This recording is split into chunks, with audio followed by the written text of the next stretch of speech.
Les relations entre le Maroc et Israël sont le fruit d'une histoire complexe.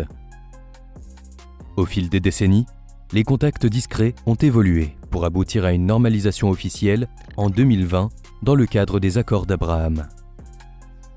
Ce tournant marque une nouvelle ère de coopération dans des domaines aussi variés que la défense, la technologie et le commerce, tout en suscitant des débats au sein de la population marocaine et des tensions régionales, notamment avec l'Algérie.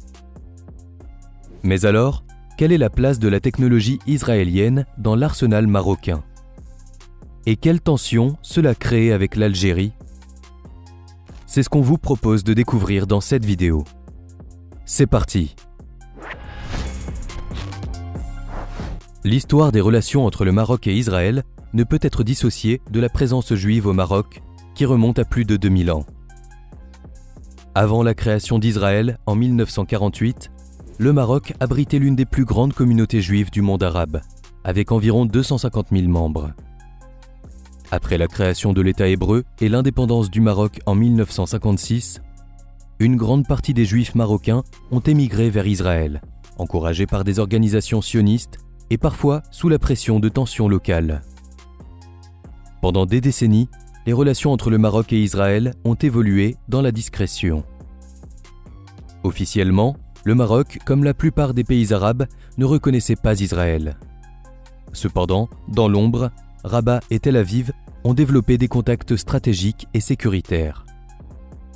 Dès les années 60, des liens clandestins se sont établis, notamment dans le domaine du renseignement. Le Mossad israélien a ainsi aidé les services secrets marocains à traquer des opposants politiques, notamment Mehdi Ben Barka, une figure clé de la gauche marocaine disparue en 1965 dans des circonstances troubles. De son côté, le Maroc a joué un rôle de médiateur dans le processus de paix israélo-arabe.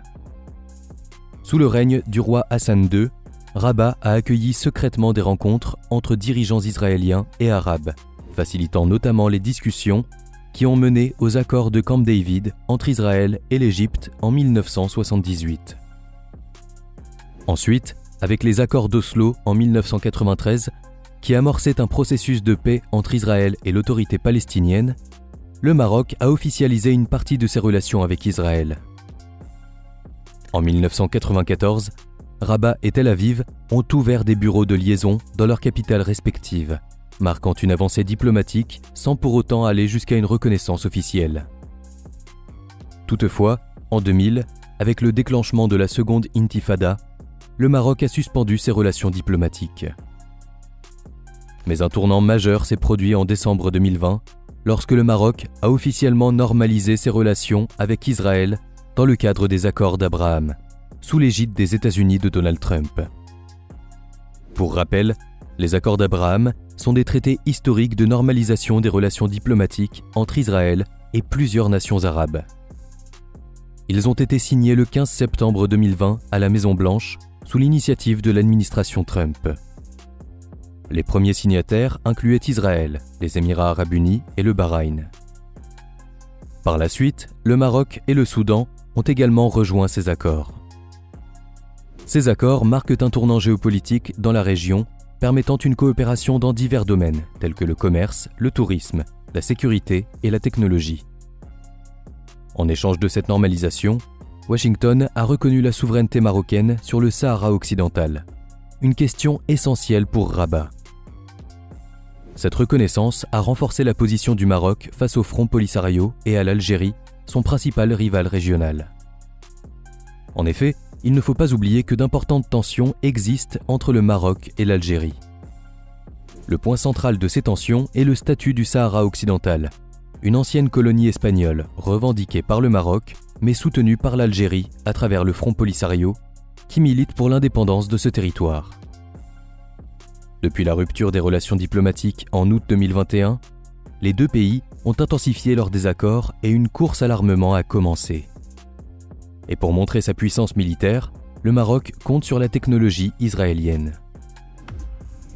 Depuis la normalisation des relations, la coopération entre le Maroc et Israël s'est accélérée dans de nombreux domaines, notamment la défense, la sécurité, le commerce et la technologie. En 2021, le ministre israélien de la Défense, Benny Gantz, s'est rendu à Rabat pour signer un accord de coopération militaire, marquant une étape historique. Israël fournit désormais au Maroc des équipements militaires sophistiqués, notamment des drones et des systèmes de défense avancés. De plus, il faut savoir que le Parlement marocain a adopté en 2021 une loi autorisant la création de co-entreprises dans l'industrie de défense. Les dispositions de cette loi, inédites dans l'arsenal juridique marocain, permettent l'installation d'entreprises privées dans le domaine de l'armement et des équipements militaires. Cela a permis l'implantation de filiales locales de sociétés étrangères, comme la société israélienne Bluebird. Des observateurs israéliens ont également participé pour la première fois, en juin 2022, à African Lion, le plus large exercice militaire sur le continent africain, co-organisé par le Maroc et les États-Unis. Mais les échanges de matériel et technologies militaires se sont intensifiés en 2024. D'ailleurs, les échanges commerciaux entre le Maroc et Israël ont atteint des niveaux sans précédent, avec une augmentation de 64% au premier semestre 2024 par rapport à l'année précédente. Concernant les drones, en avril 2024, la société israélienne Bluebird Aerosystems lance son unité de protection d'aéronefs sans pilote sur le sol marocain. Ainsi, le Royaume fait un pas de plus pour fabriquer localement des drones capables de mener des opérations militaires et de renseignement. Il faut savoir que ce n'est pas la première fois qu'une entreprise israélienne montre son intérêt à développer ce type d'appareil avec et au Maroc. En 2023, Elbit Systems, entreprise concurrente de Bluebird, avait indiqué qu'elle projetait d'ouvrir 2 sites de fabrication de drones sur le sol marocain. Il faut savoir que les appareils de cette entreprise sont principalement destinés à des missions de reconnaissance, de renseignement et de détection de cibles. Mais revenons maintenant à la société israélienne Bluebird Aerosystems. Le Royaume a acheté plusieurs centaines de drones à l'entreprise depuis 2022, notamment 150 drones Wonder Bee et Thunder Bee. Plus récemment, le Maroc a acheté le Spy-X. Ce système de frappe à portée étendue dispose d'une envergure de 2 mètres pour 1,40 mètres de long. Il se déploie via une rampe de lancement placée sur une plateforme mobile telle qu'un véhicule tout-terrain. Il a notamment été testé par l'armée marocaine en avril 2024. Concernant les achats militaires du Maroc, on peut noter qu'en 2021, l'armée marocaine a acquis le système israélien Skylock Dome pour améliorer sa puissance défensive. 2 ans plus tard, elle a acheté le système de défense aérienne et antimissile Barak MX fabriqué par Israel Aerospace Industries, un dispositif modulaire conçu pour répondre aux menaces des missiles et des avions. En juillet 2024, les relations diplomatiques entre le Maroc et Israël font de nouveau la une de l'actualité à la nouvelle qu'Israel Aerospace Industries, alias IAI, le plus important groupe d'armement israélien, vient de conclure un accord pour la livraison d'ici à 5 ans de 2 satellites d'observation de type OFEC 13. Avec un montant d'$1 milliard, il s'agit du plus gros contrat entre les 2 pays depuis les accords d'Abraham. Ainsi, ces satellites israéliens vont remplacer ceux produits par Airbus actuellement en activité. Cependant, même si le contrat a été confirmé, les 2 pays sont restés très discrets afin d'éviter des protestations de l'opinion publique marocaine qui souhaite que le Royaume s'éloigne d'Israël. D'ailleurs, en 2022, IAI avait déjà fourni plusieurs systèmes de défense aérienne de type Barak pour un montant de $540 millions, ainsi que des drones de type Heron. En 2025, les relations industrielles entre Israël et le Maroc ont connu des avancées significatives, notamment dans le domaine de la défense. Le 12 février 2025, un accord stratégique a été signé entre le Maroc et la société israélienne Elbit Systems pour l'acquisition de 36 pièces d'artillerie autotractées Atmos 2000, renforçant ainsi les capacités militaires du Royaume. Cependant, il faut savoir que si cette normalisation a permis au Maroc de renforcer sa position sur la scène internationale, elle n'a pas fait l'unanimité au sein de la population marocaine.